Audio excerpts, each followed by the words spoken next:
नमस्कार दोस्तों, स्वागत है आप सभी का अपने YouTube चैनल शिव पार्वती धार्मिक कथा में। दोस्तों, भाद्रपद के शुक्ल पक्ष की चतुर्दशी तिथि को अनंत चतुर्दशी का व्रत रखा जाता है।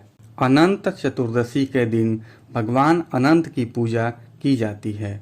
भगवान विष्णु के सेवक भगवान शेषनाग का नाम अनंत है। तो चलिए सुनते हैं अनंत चतुर्दशी की व्रत कथा। लेकिन अगर अभी तक आपने हमारे इस YouTube चैनल को सब्सक्राइब नहीं किया है तो जल्दी से सब्सक्राइब करके बेल आइकन को प्रेस कर दें। साथ ही इस वीडियो को लाइक करें और ज़्यादा से ज़्यादा शेयर करें। एक बार महाराज युधिष्ठिर ने राजसूय यज्ञ किया। उस समय यज्ञ मंडप का निर्माण सुंदर तो था ही, अद्भुत भी था। वह यज्ञ मंडप इतना मनोरम था कि जल व थल की भिन्नता प्रतीत ही नहीं होती थी। जल में स्थल तथा स्थल में जल की भांति प्रतीत होती थी। बहुत सावधानी करने पर भी बहुत से व्यक्ति उस अद्भुत मंडप में धोखा खा चुके थे। एक बार कहीं से टहलते टहलते दुर्योधन भी उस यज्ञ मंडप में आ गया और एक तालाब को स्थल समझ उसमें गिर गया। द्रौपदी ने यह देखकर अंधों की संतान अंधी कहकर उनका उपहास किया। इससे दुर्योधन चिढ़ गया। यह बात उसके हृदय में बाण समान लगी। उसके मन में द्वेष उत्पन्न हो गया और उसने पांडवों से बदला लेने की ठान ली।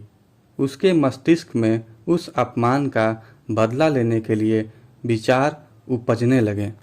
उसने बदला लेने के लिए पांडवों को ध्रुत क्रीड़ा में हराकर उस अपमान का बदला लेने की सोची।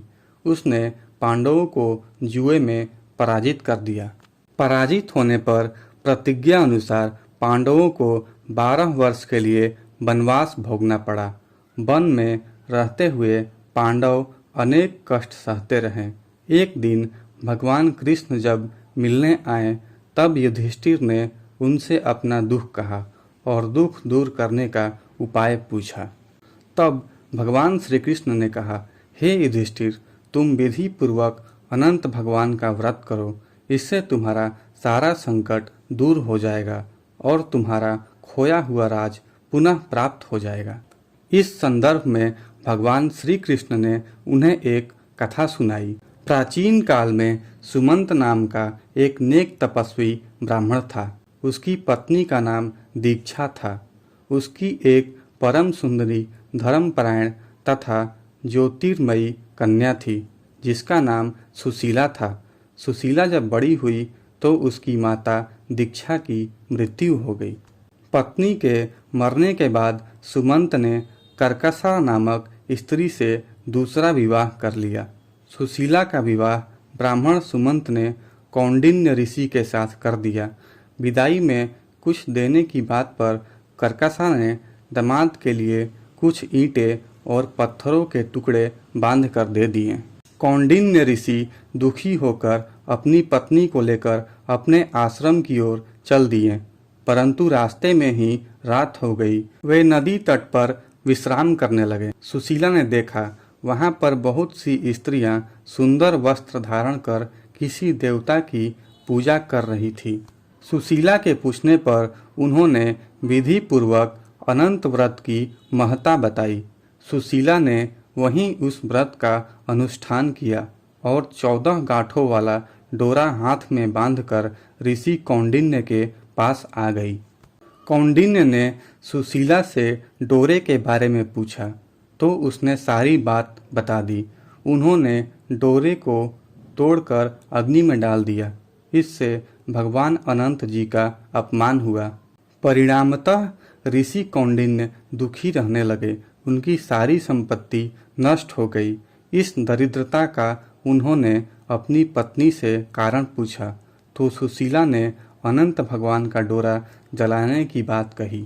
पश्चाताप करते हुए ऋषि कौंडिन्य अनंत डोरे की प्राप्ति के लिए वन में चले गए।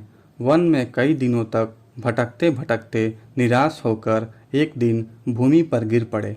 तब अनंत भगवान प्रकट होकर बोले, हे कौंडिन्य, तुमने मेरा तिरस्कार किया था। उसी से तुम्हें इतना कष्ट भोगना पड़ा। तुम दुखी हुए, अब तुमने पश्चाताप किया है तो मैं तुमसे प्रसन्न हूँ। अब तुम घर जाकर विधि पूर्वक अनंत व्रत करो। 14 वर्ष पर्यंत व्रत करने से तुम्हारा दुख दूर हो जाएगा। तुम धन्य धान्य से संपन्न हो जाओगे। कौंडिन्य ने वैसा ही किया और उन्हें सारे क्लेशों से मुक्ति मिल गई। भगवान श्री कृष्ण की आज्ञा से युधिष्ठिर ने भी अनंत भगवान का व्रत किया, जिसके प्रभाव से पांडव महाभारत की युद्ध में विजयी हुए तथा चिरकाल तक राज्य करते रहे। बोलिए श्री अनंत भगवान की जय, श्री कृष्ण भगवान की जय। दोस्तों, अगर आपको यह कथा अच्छी लगी हो तो कमेंट बॉक्स में अनंत भगवान की जय अवश्य लिखें।